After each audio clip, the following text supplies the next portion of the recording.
Hey there, my name is Jason. I am the founder of Distress Loan Advisors.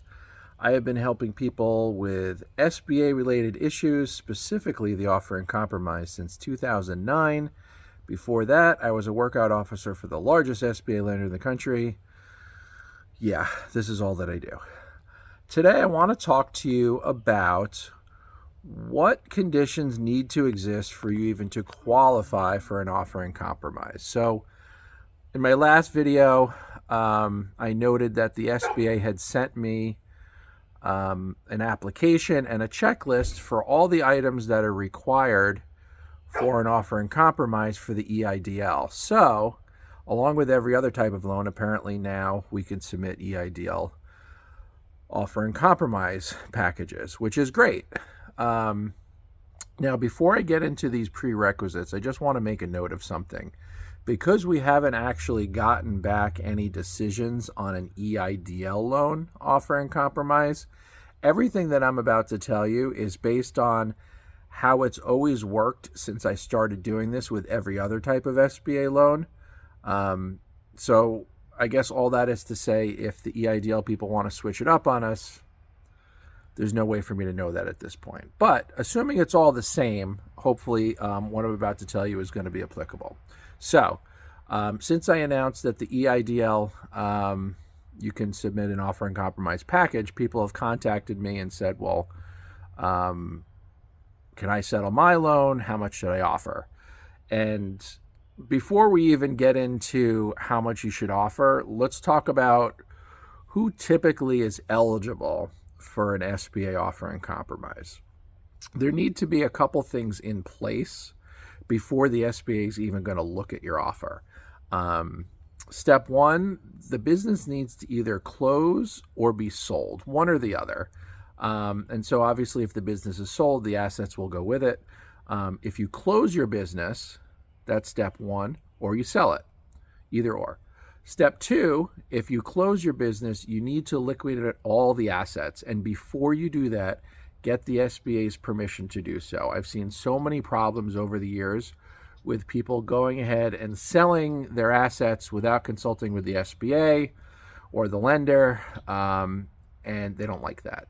So before you sell anything, if you can, get it in writing from your lender or the SBA, whoever's servicing the loan, because you don't want somebody to come back to you after the fact and say, hey, you sold this piece of equipment and it's worth a lot more. So, if you have a buyer, you take it to them and you say, Mr. SBA, I want to sell my pizza oven for $1,000. Can I do that? And in some cases, they'll tell you, just sell it and send us the money. You don't need to check with us. But if they're going to tell you that, get that in writing, because the number of times I've had people be told something by somebody at a bank or the SBA, and then they go back and that person either A, doesn't remember, or B, isn't there anymore. Yeah, it's not good. So get the permission in writing. So once the business is closed and the assets have been liquidated, then we can start talking about an offer and compromise. But keep in mind, an offer and compromise is reserved for situations where the personal guarantor does not have the means to repay the debt in full. So in other words, if I borrow $200,000 and I sell my equipment for $150,000, it may be tough to negotiate a settlement on just the $50,000. Most of the settlements that I do, typically the deficiency is several $100,000, because once you get up to those numbers, it's a little bit easier to prove to them that you can't afford to pay it. Just to give an example, if you have a guy who worked in the business, he owes $1 million, he sold all the assets, and now he's unemployed, like that's somebody who's a good candidate for an offer and compromise. It's clear that that individual probably will not be able to pay this debt over any reasonable period of time. In particular, if they don't have any assets, if they put everything into the business. Now, contrast that with somebody who owed, $210,000, and the business that they owned, they actually ran on the side, and then they have another job. And in addition to that, that person's got, say they've got $50,000 investment, they've got a couple $100,000 of home equity. That's an instance of somebody where it may be difficult to prove to the SBA to their satisfaction that you really can't afford to pay this loan.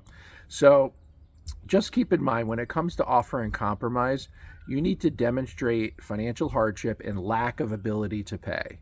If you can't prove to them that you lack the ability, either through income or assets, to pay this, it's going to be tough to get by them, because they don't settle for the sake of settlement.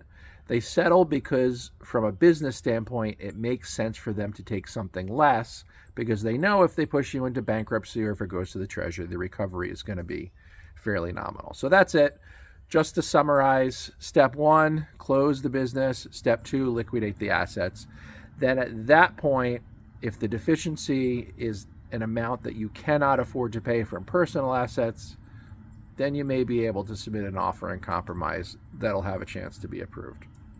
If you have any questions, I'm trying hard to figure out how to put my website like there, but I'm a consultant. I'm not really a marketing guy. But my website is Distressed Loan Advisors. You can just Google Distressed Loan Advisors Jason and SBA. It'll come right up. Otherwise, it's just Jason, like my name, tees, like golftees.com. So it's JASON, T as in Thomas, EES in Sam.com. Thank you for watching. I will see you in the next one. Oh, if you want to book a consultation, you can do it right through my website. If I'm unable to put my website there, I'll put a link down in the description so you can get to my website and book a case evaluation if you're interested in talking to me about your situation. All right, catch you later.